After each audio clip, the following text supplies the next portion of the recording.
And we're live. Hello, everybody, and welcome to the April 12th vBrownBag presentation this evening. We have joining us Paul Vulf, an AWS Certified SysOps Associate, Domain 5.0 or Section 5.0 Data Management. Paul, why don't you tell us a little bit about what we're going to learn tonight? Okay, so we're going to be going over the SysOps Associate exam for AWS. We're going to talk about the data management section, which has 3 parts. Creating backups would be the first part. The second part is called enforcing compliance requirements. Very interesting. And the third part is disaster recovery process. So I'll be going over those 3 sections, taking some questions, and hopefully doing a live demo if we have time. Live demo. I think you said that late enough that maybe the demo gods didn't hear us and things will go well. Hopefully. So a little bit of housekeeping before we start. I'm Anthony Hook. I will be hosting, and co-hosting with me for the first time is Tim Smith. Say hi, Tim. Howdy, everybody. And if you're watching live, you already know how to find us. We are on Twitter at vBrownBag, and you can visit our friends around the world as well with their other handles there on the left side of your screen. I will be watching the Twitter hashtag vBrownBag. So if you have any questions, you can submit them, hashtag vBrownBag, and we will very politely interrupt during the presentation and see if we can get your questions answered. And if we can't answer them right away, we will do our best to follow up and find them out for you. You can see our other schedules around the world on the right-hand side. Aside from Twitter, you can also use the questions panel in your GoToWebinar client and fire off a question, and we'll do our best to get those answered. So Tim and I will be watching those. And I think that's all I've got. So without further ado, I'm going to turn over screen sharing to you, Paul, if you're ready.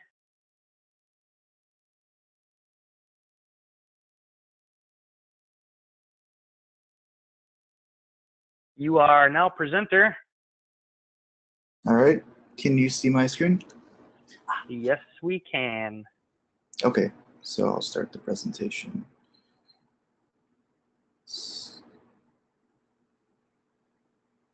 All right. So this is the AWS SysOps certification exam, part 5, which is data management. My name is Paul Vulf, and this is the vBrownBag podcast. In my opinion, at least, this is definitely the hardest associate level exam. So that's what I look like now. I cut off all my hair. My name is Paul Vulf. I'm 24. I'm from Brooklyn, New York. I'm currently a solutions engineer at Deloitte. So I actually started with a company called Day One Solutions in June of last year. And recently this year we were acquired by Deloitte. I have all 3 associate certifications for AWS, but today we're just going to be talking about the SysOps administrator exam. So some of the things that I do at work include IT transformation. So we help companies migrate resources to the cloud, manage their cloud infrastructure, which includes all of these parts of AWS, so security, databases, anything really that AWS offers, we manage.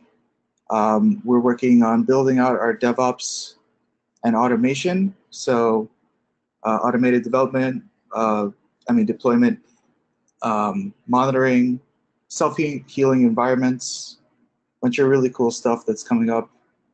So an example would be like a serverless architecture with Ansible automation, documentation, which everyone loves to do, and teaching others about cloud in Deloitte or outside as well. So data management, which is the name of this topic. When you think of data management, you think of just file storage. That's kind of a misnomer, I guess, for this part of the exam, because it's not just about the file storage, but it's how it interacts with the rest of the environment. So not just S3 buckets and EBS volumes, but the entire infrastructure and how these files interact with it.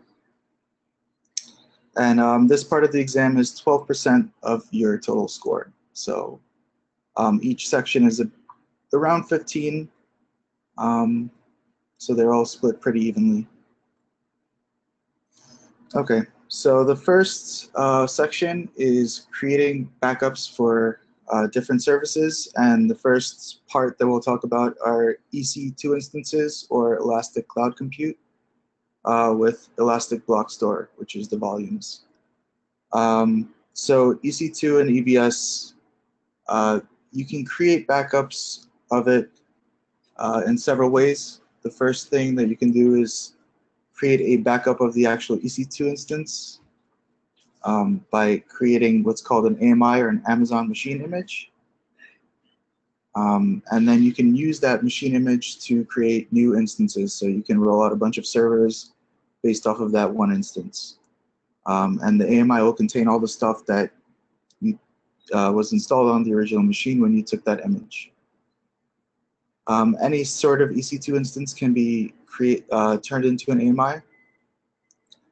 The second thing you can do is you can take snapshots of the actual EBS volumes, which are just sort of like internet connected hard drives. So you can take a snapshot of these hard drives and create a copy of the volume. They have to be EBS volumes and not instance store volumes. So if you use AWS, you'll be aware of the differences. Instance store volumes, you can't create a snapshot of those. Both AMIs and snapshots can be shared to other accounts. So AMIs can be easily shared to another AWS account just by putting in the AWS account number in the permissions, and snapshots can be copied to other regions and shared privately or publicly, depending on whatever you choose. The next part of 5.1 we'll be talking about is S3. So S3 is a method used to store objects, so static files, different than the EBS volumes we talked before, which are just hard drives. These will be just static files up in the cloud. S3 is highly durable and available, at least according to Amazon. A couple of months ago, there was actually a huge outage with S3, but usually it's available. So there are 3 storage classes: standard, the infrequently accessed S3 storage class, and the reduced redundancy storage class. Creating backups in S3, you can also enable versioning. So a file can be, instead of having a file overwrite itself when you upload the same name, it'll create a version 1, version 1.1, and so on. This will allow you to revert back to an older version if you need to, instead of it being gone forever. Once you turn on versioning, you cannot turn it off inside of the bucket, though. Another storage option that's related to S3 is called Glacier. It's a method for storing objects that you won't be using too often. So it's an archive service. And you can use S3 lifecycle policies, which basically tells you, I want this file in S3 for 3 weeks. After that, move it over to Glacier, or however long you want to keep it in there. So you can use that to archive stuff from S3 and move it over to Glacier. S3 is pretty useful for holding static files like access logs, logs from third-party services, logs from AWS. And I mean, you can use it to host any sort of static file, but in terms of this exam, monitoring is a big part of the exam. So big focus is the storing of logs. The third part of 5.1 would be RDS, which stands for Relational Database Services. So RDS gives you a few options out of the box. You can enable automatic backups when you create a database in RDS. With automatic backups enabled, you just tell it when you want the automatic backups to occur, and it'll handle everything itself. You can then use those backups to roll back if there's a problem with your database. The database needs to be in an active state, which just means it's running with no problem. So if your database can be, in a stop state or in a database full state, it won't take those backups. So you have to make sure it's in an active state. You can also manually create a snapshot of the database. The advantage of this is that while both of these can be copied over, manual snapshots can be easily shared across accounts. Okay, so that should be section 5.1. So I've actually got a question. This is coming from me. Nobody else wrote this, so if it sounds dumb, you can blame me. But so I know with RDS you can have like a Postgres RDS instance and a MySQL instance. Right. So the backups work. I mean, you can enable it for any of those RDS databases. Yeah. So you can create backups of. There's actually more. There's MySQL. There's Microsoft SQL Server, Postgres, and a couple of others that I'm thinking MariaDB. There are some minor differences between each of the databases, but for the most part, from what I remember at least, you should be able to take backups of all of them. There is a limitation on Postgres, but I can't remember what it was. But it's definitely in the AWS white papers, which is a good resource to check out for this exam. Did that answer your question? Awesome. Yeah, thanks. Okay. Are there any other questions, or should I just continue? I don't have anything yet that have showed up. Does anybody have any questions? If you do, type them in the questions pane, and we will do our best to get them answered. Otherwise, you must be doing well. I hope so.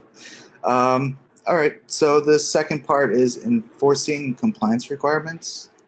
It's very interesting, just like it sounds. It's actually not very clear what Amazon means by this section. I don't remember any specific questions about compliance when I took the exam. But there were some questions about, securing your data. So I'm assuming that's what they mean. So I'm going to talk about, securing the data that you throw up in the cloud in terms of encryption. So when you upload an object to S3, you can enable encryption using a REST API. And when any object is uploaded to S3, it's sent over SSL. So it's secure while transferring, and you can encrypt it at rest if you choose. When you create an EBS volume, you can also choose to create an encrypted EBS volume. This only works for certain instance types, which means the EC2 server. There's on the EC2 white paper, it has a list of all the instance types. You don't need to memorize those instance types for the exam. But just know that you can create an EBS volume that's encrypted depending on the instance type. You can also encrypt the objects yourself before uploading them. So you don't have to use Amazon's offering of encryption. You can encrypt it yourself and just upload a file to S3 or an instance and use your own encryption method. As for securing your data, you're responsible for, any sort of passwords you place on any password protected files, any MFA protection that you place on an S3 bucket, any sort of encryption that you do yourself, you're responsible for those things. So, if you choose a really poor password on a file and somebody gets a hold of it, that's not AWS's fault. That's the gist of section 5.2. There's not a lot in this section about compliance. There's a lot more in the monitoring section, from what I remember, and of course the security section. So if there's no other questions, I'll move right along to section 5.3, which is the disaster recovery process. Nothing so far. I think one of the most important takeaways that I got from that is don't lose your password, which is a pretty good rule. So even in the cloud, that still applies. Yes, yes. All the basic security rules should apply to the cloud as well. Okay, so section 5.3, this is probably the longest section. I'll try to be as thorough as possible here.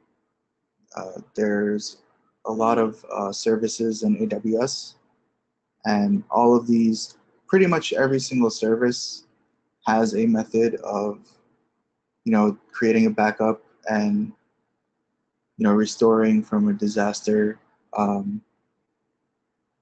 They're not going to cover every single service on the exam.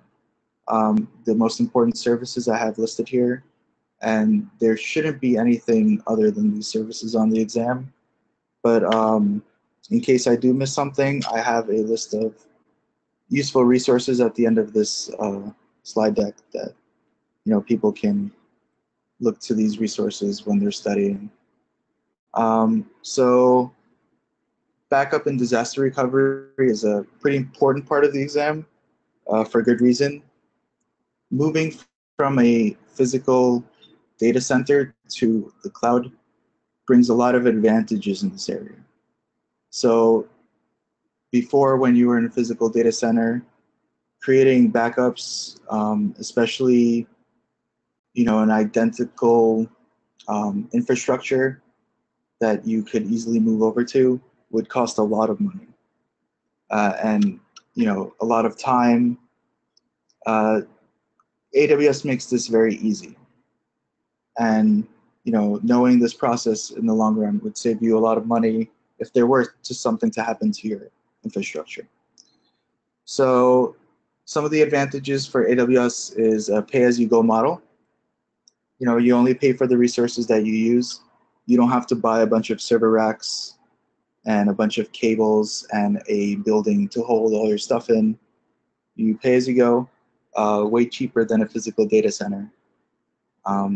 And depending on the recovery and the backup methods you want to use, you can fit it within your budget. So there's a cheaper way to back up things and a more expensive but maybe more efficient way.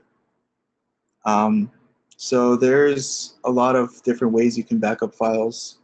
We discussed some of them before, like S3, Glacier, EBS. You can store things across multiple availability zones, across multiple regions in AWS, use storage gateway. There's plenty more ways to do it. Way too many to list here, honestly. So another advantage, data replication is way simpler than a physical data center. You don't have to make copies of hard drives. You click a few buttons on the AWS console and you have a copy. Disaster recovery can be set to automate itself. So if a server goes down, you can tell Amazon, hey, if the server goes down, replace it immediately. You can load balance traffic across several servers, so nobody will even notice that. It really depends how you set up your infrastructure, but a good infrastructure will be able to heal itself and minimize downtime even during a disaster. Just like I mentioned before, almost every service has a way of recovering from a disaster, Some have multiple ways. So I changed up the animations here, just in case people started getting bored. But as I mentioned, every single service can recover from a disaster. I'm going to go over the ones that are usually come up on the exam and have come up on most of the quizzes that I've taken to prepare for the exam. So the first section would be the compute, which would be the EC2 servers that we were talking about before. Like I mentioned, EC2 has the ability to take AMIs and snapshots, and you can share your AMIs to another region or copy snapshots over. This way you can replicate your servers in several regions. So in case, the unlikely chance that an entire region of Amazon's web service goes down, you have your EC2 instance running elsewhere. The second part over here is the networking section. The networking section handles all the traffic that would go to an EC2 instance or an RDS instance. So there are a few services. The main ones on the exam would be Route 53, Elastic Load Balancer, and auto scaling. So using Route 53, it can redirect traffic depending on how much traffic you want to send to a server, or if there's a high latency on a certain server or a certain geographic region, you can tell it to send it elsewhere. It can also do health checks to see if a region is down. It'll send traffic elsewhere. Elastic load balancers sit in front of the servers themselves. So you'll have a cluster of servers, and the traffic will be sent to the elastic load balancer, which will balance all the traffic between that cluster of servers. It's often used in conjunction with auto scaling.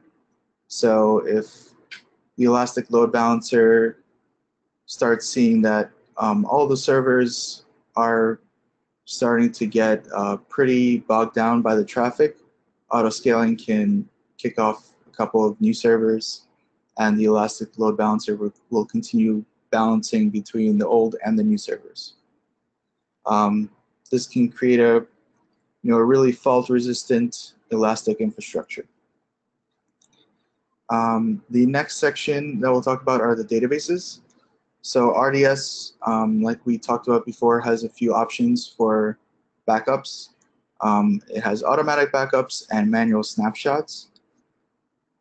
RDS has also the ability to perform a multi-availability zone deployment, which would just mean that you have identical databases sitting in more than one availability zone, which would kind of be like the equivalent of a data center. So they'll be close to each other, but they'll be in different buildings.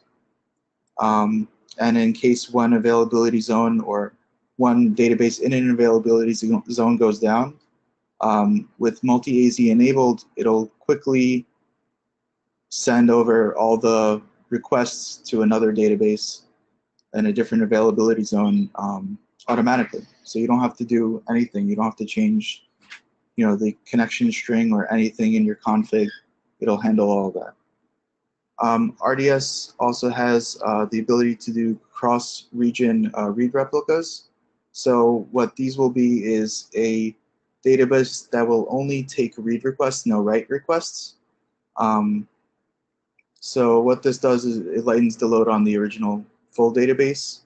So the original full database will receive less read requests because it'll be handled by the read replicas.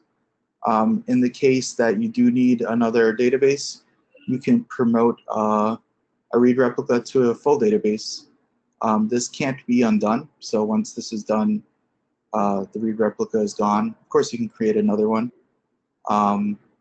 But using this with multi-AZ can create a pretty fault-tolerant set of databases.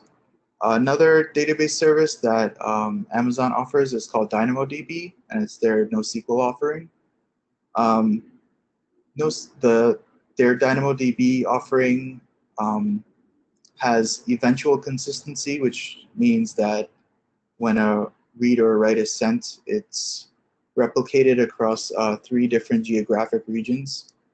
They call them geographic regions or geographic areas, not to be confused with the actual AWS regions. I don't know why they do that, but they're not the same thing. DynamoDB has its own geographic regions.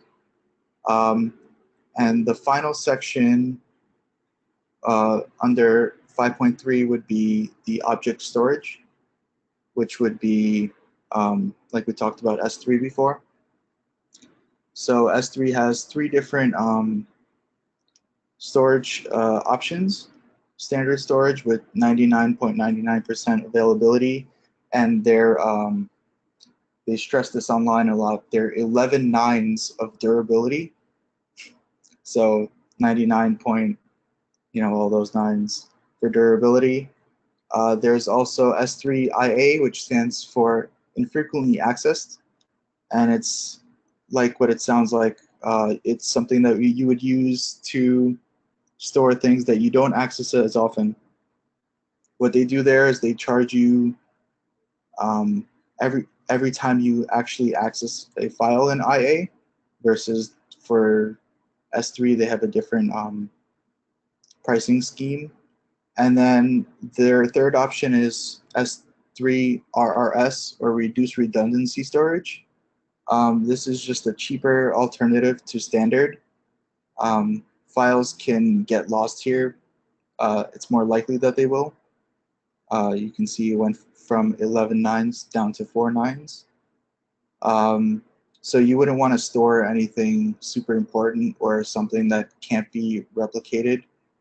Something like, throwing in a watermark on an image and storing that image in S3, that's something you would use RRS for. If you need to store logs, you would not want to store them there, just in case they get lost. And you can also, just like all the other resources have regions, so do S3 buckets. So you can store your files in, the same file in multiple S3 buckets across different regions, just in case, like a few months ago, one region goes down, you have your S3 stuff in another region, and you can just easily switch over to that. Also enabling versioning. If there's a problem with a file in S3, you can roll back pretty easily with versioning. And that's about it for section 5.3. So I'm just going to talk about a few other resources that I used and that other people use to pass the exams. The first one is a website called A Cloud Guru. I'm not sponsored by them or anything, but this is an excellent resource to study for the exam. So they have videos about all of the sections. They go really in depth in some of them. They have quizzes. One of the best parts is the community around it. So there's a forum where you can go and ask questions. You can go see other people's questions and what people answered, and figure out things as they come out. So AWS is always releasing new services, and this is a great place to get information on those before any of these other resources are updated. Another one that I used was Linux Academy. This one went way more in depth in some of the sections. I found it to be a bit more drier, but and the quizzes were a bit more difficult, which I think is a good thing. It helped me prepare for the exam. You should definitely read any AWS white papers on any of the sections that you're not sure about. They go super in depth. They have all the numbers that you have to remember. There's like a certain amount of storage you can have for something. Any sort of gotchas or exceptions to the rules would be in there. And finally, the best resource would just be hands-on practice. Start your own AWS account. There's a free tier. You'll be charged very little to no money, and you can practice and get your hands dirty in AWS. Awesome. Hey, Paul, we got one question here from Tom. Sure. So what's the difference between S3 infrequent access and Glacier? So Glacier, the retrieval time from Glacier can take up to 4 hours. Infrequently accessed, you can retrieve stuff from infrequently accessed just as you would from S3. You're just charged a little bit differently. So standard S3 just charges, I think, on the amount of data you store and information going in and out. IA charges you less for storing data, but they tack on an additional charge every time you access a file. With Glacier, it's something that you would use to archive data that you wouldn't access maybe for a few months or something, or just something that, maybe you have a bunch of pictures you want to store. You put them in Glacier. It's really cheap to keep them there. And, if you want to look at the pictures, you don't need them on the spot. So you can wait, that 4-hour time window to retrieve those pictures. Okay. And then I have a question myself. Sure. If you could go back a slide, if you don't mind. Yeah. For the RDSs, obviously it sounds like the multi-availability zone deployment is going to be the best case scenario to keep that database up. Right. What's some of the scenarios where you might choose a read replica over a multi-AZ deployment? Okay, so read replicas, they're not a full database. It's cheaper. It's quicker to deploy them as well. So you can have, one database that's just writing and have a bunch of read replicas taking read requests from your customers versus having a full database multiple full databases across availability zones that each have to update. If somebody sends a write request to one database, it then has to send out the writes to all the other ones. With read replicas, it's, that one big database is handling all the writes, and all the read replicas are just handling all the reads and sending the information back to the main database. Okay, and last question on those RDS read replicas then. How often are those updated from the writable master database? I'm not sure what the exact time frame is. It's pretty small. It's not going to be like an hour or something. But I believe it's within a second. I could be completely wrong. I don't want to say that. But they're just handling the read requests, so there shouldn't be much, if anything, changing on the read replicas themselves. They're just taking in read requests and sending it to the full database. Awesome. So hey, Paul, and not to keep hammering you about the same thing, but would that be like for caching reasons? I mean, would you use that? Would you design something like that in instead of some sort of caching on the front end, or is that not what it's used for entirely at all? You could. The intention behind read replicas is if you see your database is getting hammered with read requests, you can spin up these read replicas really quickly, and it'll basically lighten the load on your RDS instance. Otherwise, if you wanted to increase the size of it or increase the amount of instances you have, it's not a quick solution like read replicas are. It'll cost you more. It takes time. If you want to change, the size of your database to increase, more RAM or more computing power, you'll have to actually take that offline versus a read replica, which you don't have to take your main database offline while creating a read replica. There are also caching options that you can put in front of the database that'll do something similar. They'll just like caching is supposed to do. It'll save the most commonly, requested items or whatever and send them back to customers. But this is sort of a, quick response to a database that's being bogged down would be to set up these read replicas. Awesome, thank you.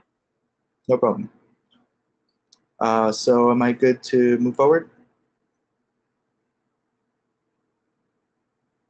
Yep, green light. All right, cool. So I think that's all I had actually. Well, besides the live demo. So if there are no more questions, I can do 1 or 2 live demos depending on how much time we have. So I was going to do a demo demonstrating just creating an S3 bucket and the version control on the S3 bucket. And then another demo with EC2 and auto scaling. So sort of in a situation where a server is getting hammered by requests or the CPU utilization is really high, how auto scaling would handle that. We can try doing both, or I can do one of the specific demos.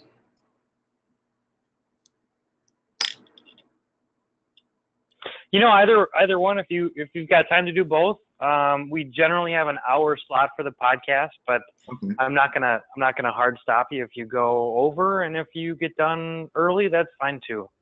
Okay. So I'll start with the S3 because that one should be pretty simple. So over here I have my personal AWS account. So we'll go. This is the AWS console for people who aren't familiar with it. Although I don't know why you would start on section 5 of this exam if you aren't familiar with it. So we'll head over to S3 and we'll create a new bucket over here. Let's call it the brown bag AWS bucket. I hope that's not taken. Doubt it is. We'll choose US East because that's the closest region to me. We'll go to next. So we won't turn on versioning because you can't turn it off once it's on. And I want to show the difference between a bucket with versioning and a bucket without. So we'll leave the, I'll actually allow read and write requests with any AWS user in this account because I'm not on the root account. And that should be good. So now we have a bucket, which is, you can kind of think of it like a folder. And in here it's empty, but you'll store objects. So why don't we create a text file?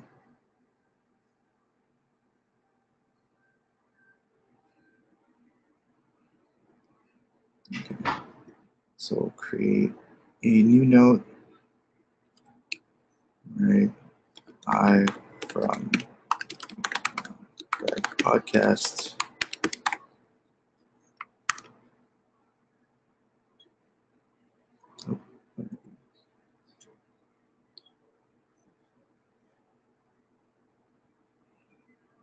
Okay, I guess we'll export this as a PDF. And we'll just name it test. I'll save it in documents. Okay, so now we'll upload this file called tests. We'll choose the standard storage class. We don't need any encryption, nothing important in there. And we'll upload that. So now let's modify this file. We'll just add a couple of exclamation marks. And we'll export as a PDF again. And we'll test and overwrite that file. Now you'll notice when I upload the file,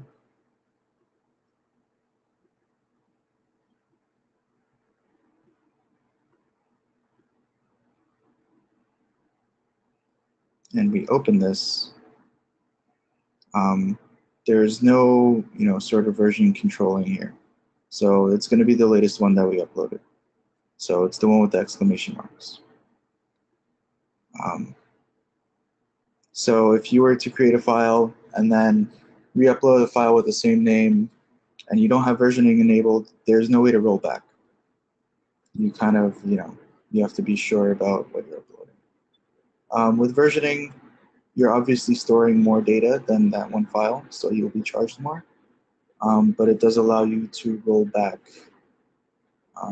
any changes. So I believe you go over here.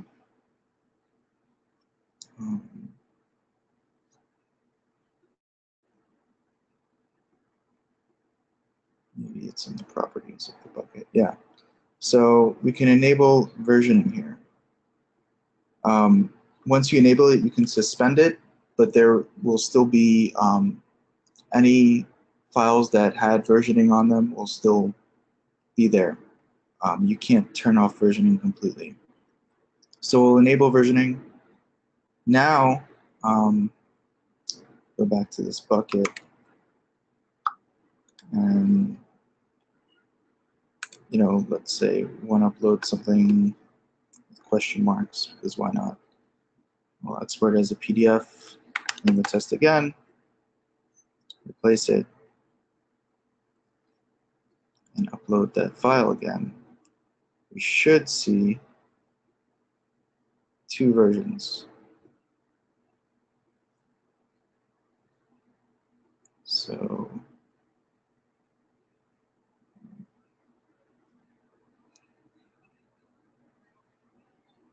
So here it says latest version, and we can go back here and download the old version as well. So we can check that this latest version is the one with the question marks. But if I wanted the older file, I can just go over here and download, double click that, and download the one with the exclamation marks. So that's versioning. That's an easy way to sort of create backups of your files. Maybe you uploaded a file or a script into that bucket that is not working correctly. You can easily roll back if you have versioning enabled. Hopefully that was clear. How much time do we have left? We have about 15 minutes, right? Yep. So I think we can try to demonstrate the auto scaling.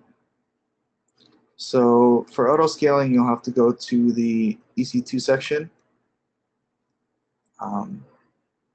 and go down here to auto scaling, launch configurations, and create a new auto scaling group. So the launch configuration is sort of like a template for your auto scaling group. It'll tell you the template to launch the instances. So you'll create a template, and then when you're actually setting up the auto scaling group, you'll set how many of each server you want or whatever. Let's use the Amazon Linux AMI, which is the default AMI that Amazon provides. It's just running a basic Linux distribution on it. We'll call it vBrownBag auto scaling.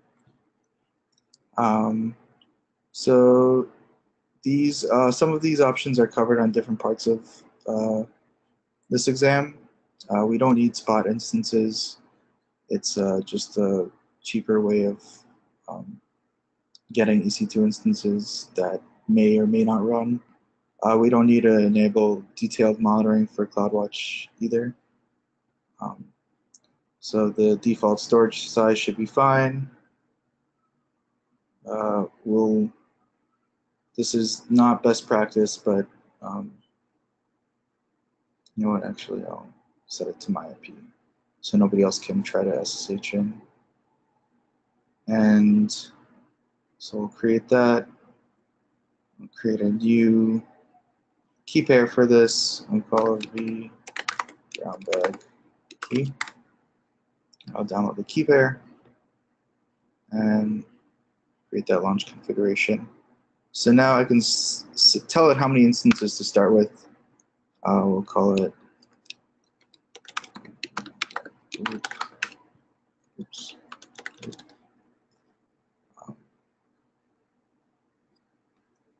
Set it into the subnet. Scaling policies. So we can tell it how many instances it should sit between. So we'll give it a minimum of 2 and a maximum of 3. We can create a new alarm. So this is what we'll tell the auto scaling group. Hey, there's a problem. We need to add another instance. So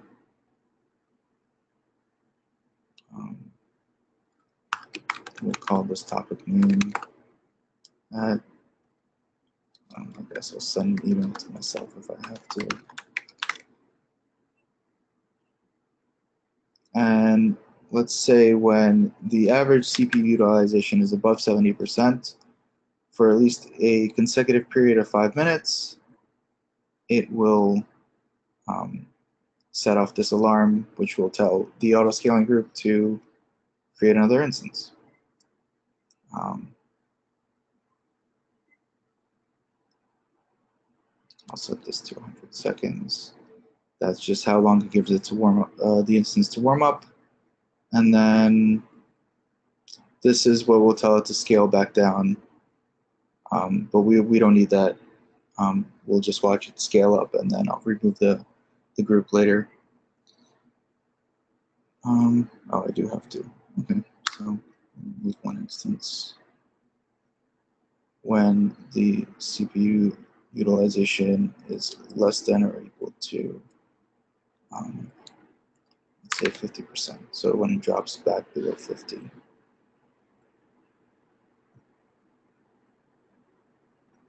We don't have to configure any tags or anything. And we'll create this auto scaling group. So it's automatically going to create a new instance when average CPU is above 70 for 5 minutes. And then correct. When it scales down to 50, then it's going to remove the 1 and still leave the 2, right? Right. So it won't go above the 3 and it won't go below the 2 because we set the maximum and minimum. But what you said was correct. So when it sees it goes above 70, it'll kick off a third instance. When the average drops down below 50, it will remove the, I believe it removes the oldest instance. And all these instances will be identical. So if we look at the groups here, so we should have 2 instances starting up now. And there they go.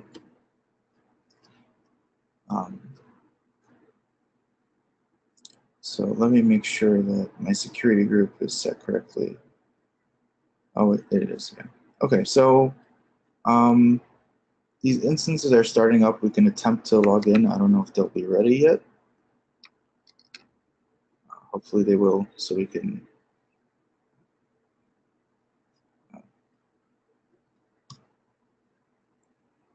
Okay. So what we'll do is we'll SSH. Actually, I have to change the permissions on the. So we have the vBrownBag key. By default, you'll have to change the permission on the key, or else it won't let you. It won't let you use the key if the permissions are, too open. So I set it to 600. Now what we'll do is we'll SSH-I, which tells it to use this key. The brownbag key.pem. The default user is EC2 user. at and the IP. And we'll say yes, and we're inside of the instance. So now this instance isn't doing anything. There's no traffic going to it. So we're gonna have to figure out a way to, set off a CPU alarm.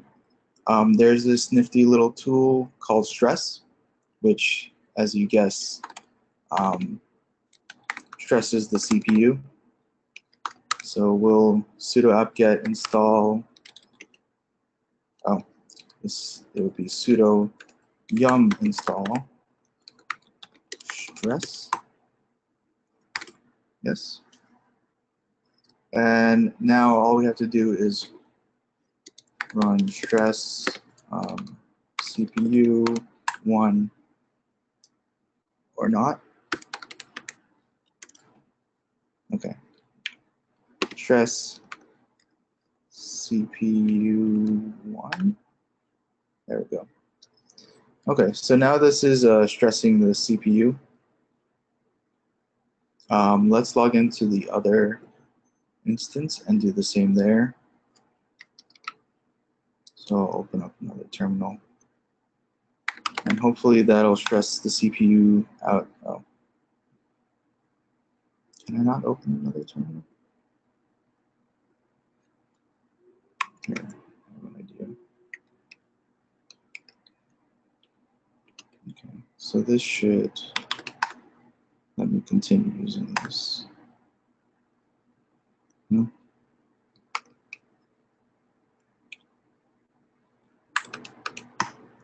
Let's see what happens. Maybe it'll kick off the alarm. If we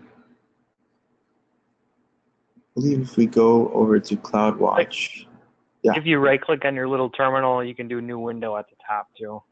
Oh, okay. Yeah, I just on got your, this. on your bottom bar. There you go. There we go. Okay. Dock, Yeah, the dock. That's what it's called. Yes. Okay. I don't know why this theme changed back to white, but that's fine. So SSH. Let's go over to our directory. Sorry, I just started using this MacBook. I used to use Linux, so it's a little different. So we'll go over to here. We need that. I think, yeah. So one of them is already in the alarm state. We might not even have to access the other instance.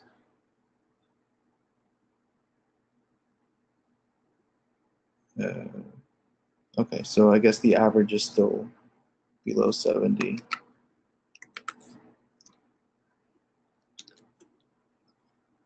So we'll do SSH-I again,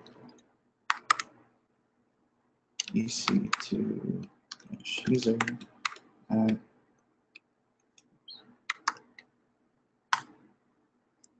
yes. Okay, so we'll do sudo yum install stress join.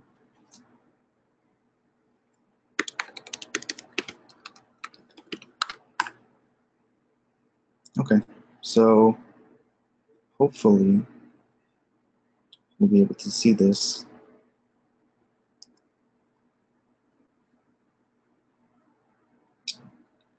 If I go over to the, if I go over to the auto scaling groups. So we do have to wait 300 seconds for the health check, which would be 5 minutes. I don't know when the first health check was. The most recent one was at 20-minute mark. So it should have had a second one. I don't see a second one here.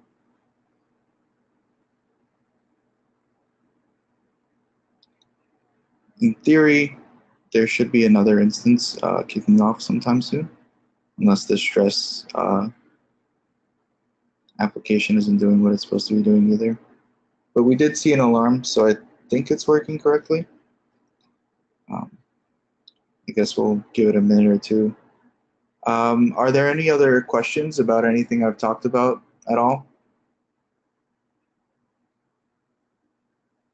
I've got nothing in the questions panel. If anybody has any, now would be a really good time to type them out, and maybe we can get them answered. I guess I just covered everything really well, huh? Tom does. He said, I do. Let me type. Okay, Tom? With a typo, so we're going to wait for Tom.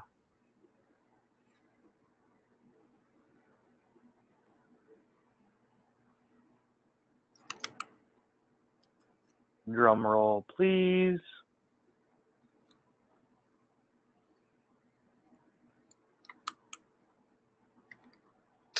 Oh, never mind, it's coming up now.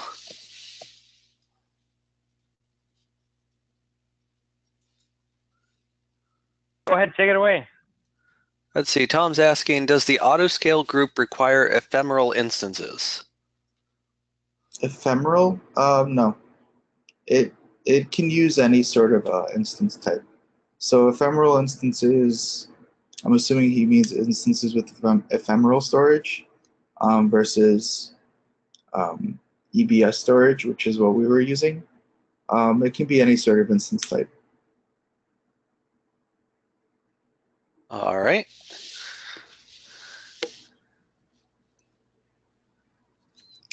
And can you show us some of those alarm options for the auto scaling again? While we're waiting to see the other instance show up, just to see what type of things we can monitor to scale up and down? Sure. Or do you have to go back and create a new? No, I don't, but it seems that my browser window is completely locked up. Can you see anything going on here? Or is it... We are still at the resource groups for the showing the two instances. Yeah, that's strange. It's kind of locked here. I have no idea why that happened. You didn't run stress locally, did you? You ran that on your on your instance, right? Yeah, I hope not. But I think if I ran stress locally, I wouldn't be connected to this call anymore. I'm just kidding. Yeah. I can answer some questions about the monitoring, if you would like that. So CloudWatch, by default, if you want to monitor an EC2 instance, you have a few options. You can monitor the CPU utilization. I believe you can monitor the root access on a instance. I know for a fact that you cannot monitor the amount of RAM by default. You have to write a script that will pass the memory utilization back to AWS. That would be more of, obviously, the monitoring section on the exam.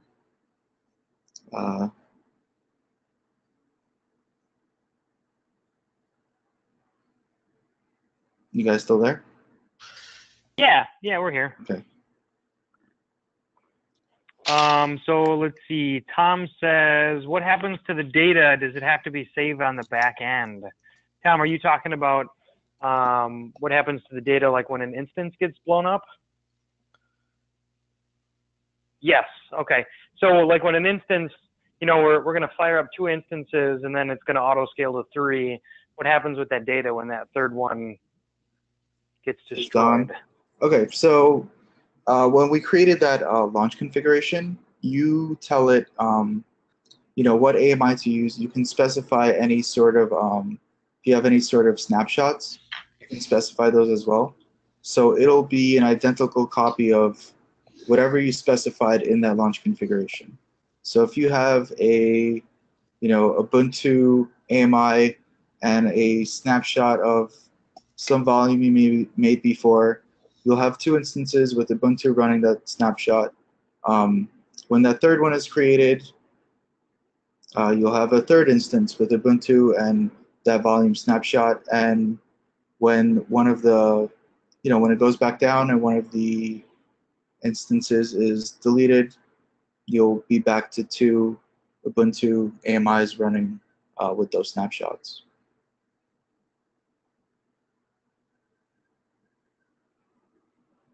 Did that answer your question, Tom? Yep. Okay, perfect. All right. So does anybody else have any other questions?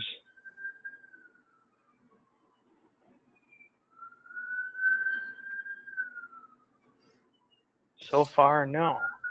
Yep, I don't see any additional questions on this end. Yeah. So is that all you had for us tonight, Paul? With that live demo, we were kind of hoping everything would work out. Looks like your browser is locked up. Is that all you were planning to cover? Yeah, that was the most exciting part, though. But yeah, those were the 2 short little demos I had. I would say that if you are interested in taking this exam,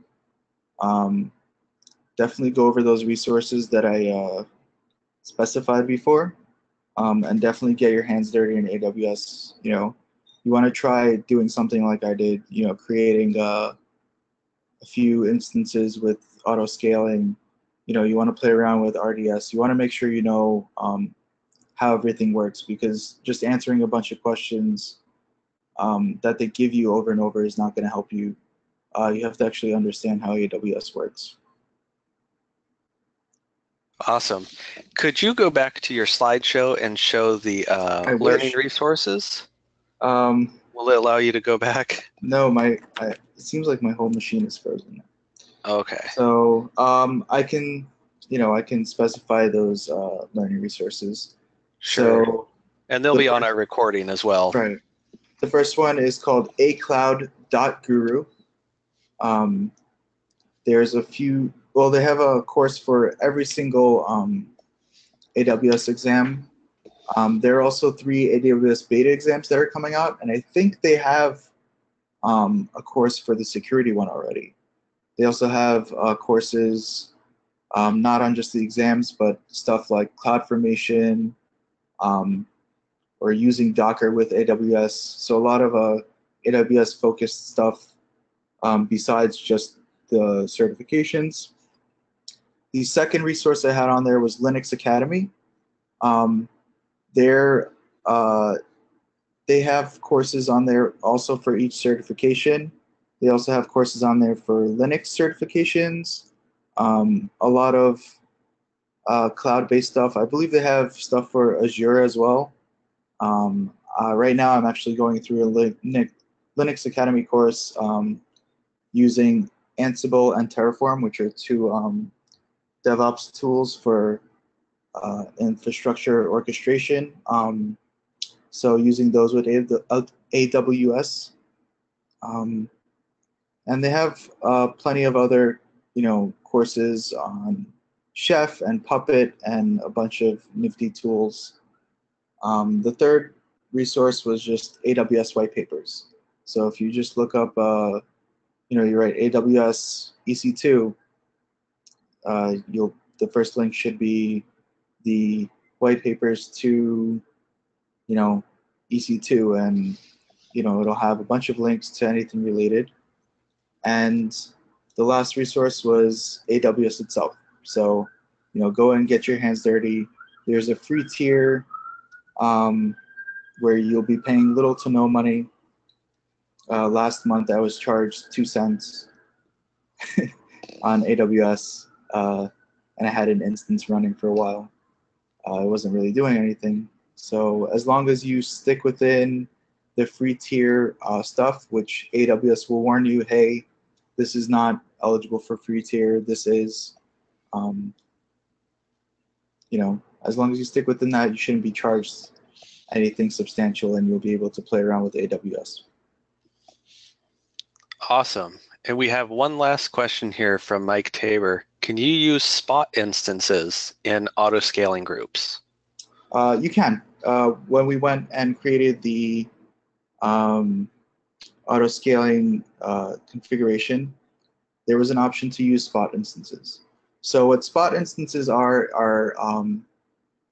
instances that you kind of, best way to put it is bid for. So there could be an instance type that's worth a certain amount of money, and you specify what sort of the amount of money you're willing to spend on that instance. Once that instance price goes above the amount of money you're willing to spend, that instance will shut off. You would use spot instances for something like, you know, doing large amounts of data analysis that don't need to be, you know, done all at once, maybe processed in chunks. So spot instances are a great way to save money like that. But if you need something like a web server or an application server that's constantly hosting, sending out information to users, you do not want to use spot instances. But you can use them with auto-scaling groups.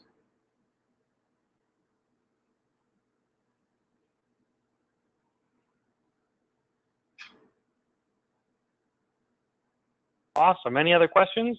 And what we can do if there are other questions later too, sometimes if we've got some people on, we can stop the recording and then you can raise your hand in the webinar window, and then we can actually unmute you if you want to chat a little bit. If you're comfortable with that, we can do that.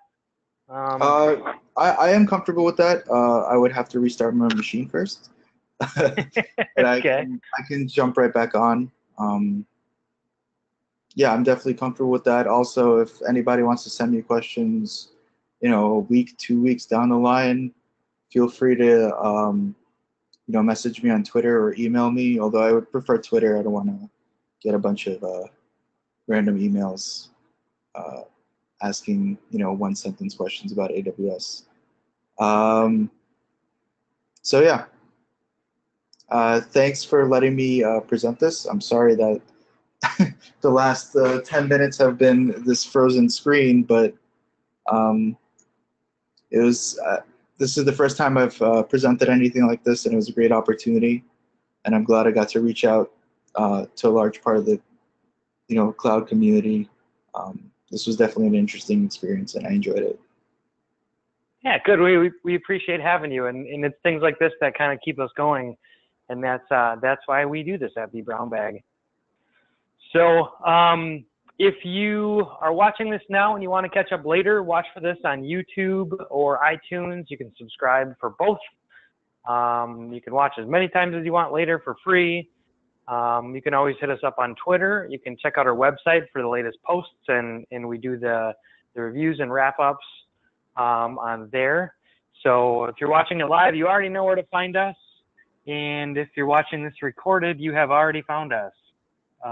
So I think that's all we've got for tonight. Thank you, everybody, for attending. And I'm going to go ahead and stop the recording.